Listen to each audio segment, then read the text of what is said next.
Hi guys, this YouTube is for my female Muslim friends on YouTube. I'm so happy to see so many ladies are making YouTubes now because so many Islamic teachings say that your mouth is a private part and it's aura, so you shouldn't even be talking. So I'm glad to see that a lot of you don't feel that way, and I want to talk about what's going on up in your anticipated heaven.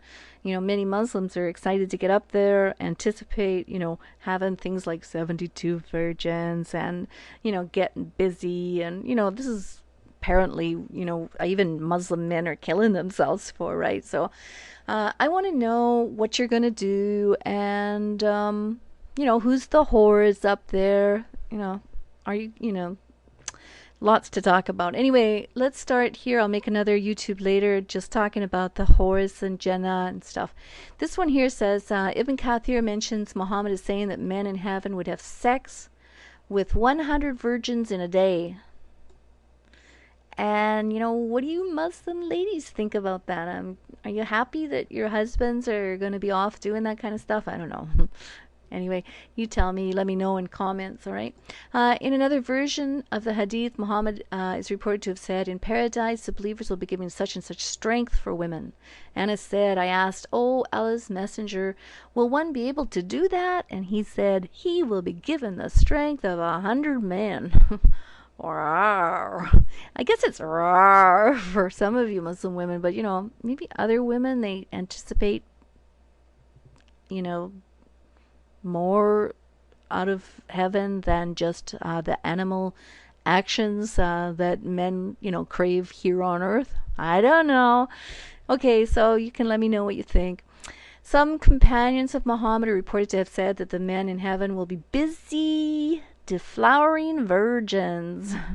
This, this is a little offensive for me, and I want to know what you Muslim ladies think about, your dad running off deflowering virgins on your mom, and your brother running through the neighborhood up there deflowering the virgins. It's just it's a hard visual. Okay, let's go on. Ibn Kathir says that the hor are delightful virgins of comparable age who never had sexual intercourse with anyone, whether being from mankind or jinn.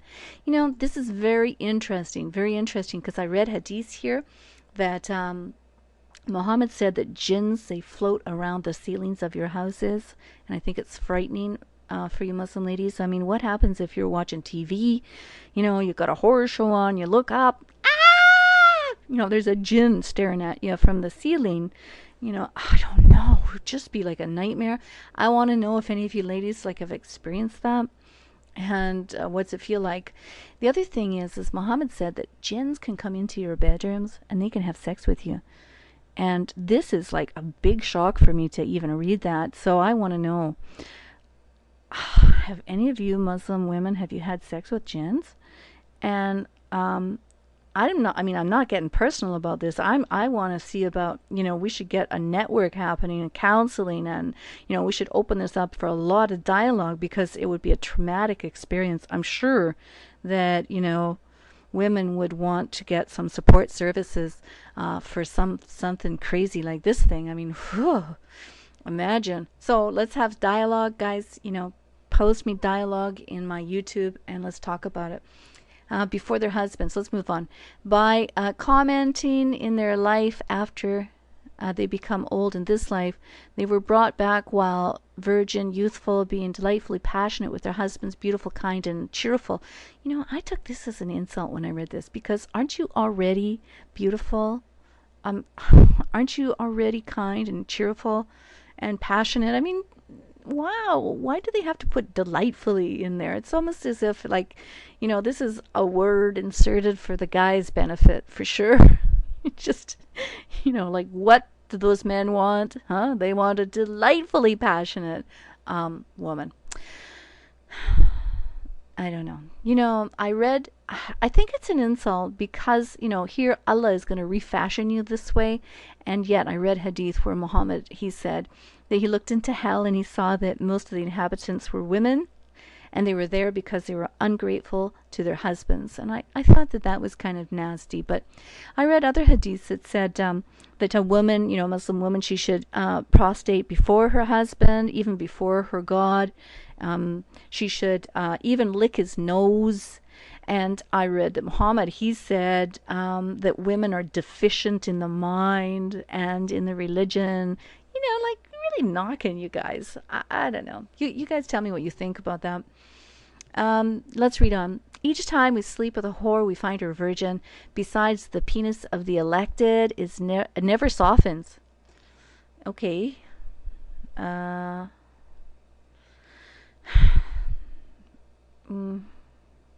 comment. The erection is eternal.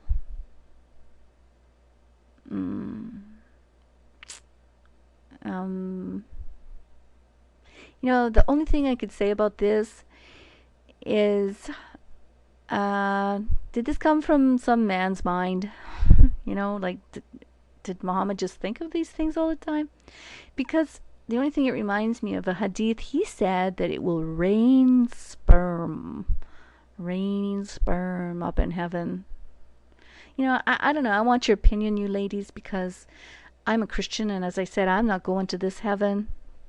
My heaven is totally different than your heaven. So we're going to two different places. I want your opinion about that.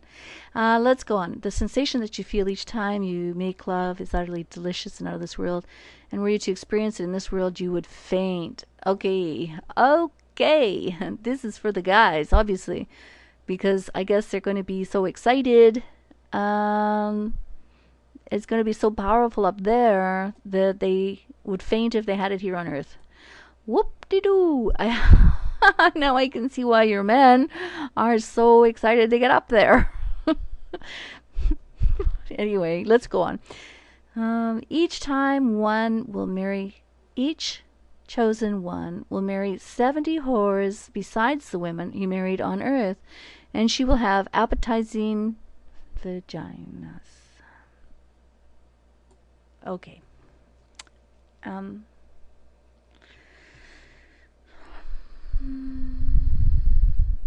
don't want to talk about this one.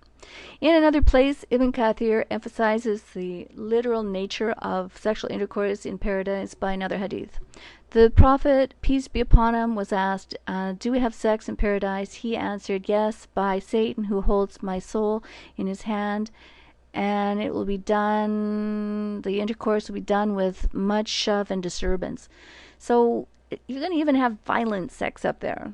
It's going to be very lusty or violent, and okay, and when it's finished, she's going to turn virgin and pure again. So Muslim ladies, that's it. That's your heaven. I read a hadith said that your Allah, he walks amongst the couches and he watches you in your pleasure. And these couches are arranged in rows facing each other. Here on earth, what comes into my mind as a visual is like voyeurism. I don't even know what that is. Voyagism. Like, is Allah a voyager? Are you guys voyagers up there? I don't know. Anyway, like I said, let's open dialogue, see what's going on, because my heaven is a different place. I want to know your thoughts about your heaven. Okay, and here's my source for this. As you see, I personally have never used this source before. I don't care for it, but Muslims always use it as a source for their references. I couldn't name how many have used this as evidence for their faith, and everywhere has little links you can click on to read and get your verification, I suppose. But I would still check it, of course, double check a source like this. Anyway, can't wait to hear from you ladies, you Muslim ladies. This is your YouTube. So, catch you later.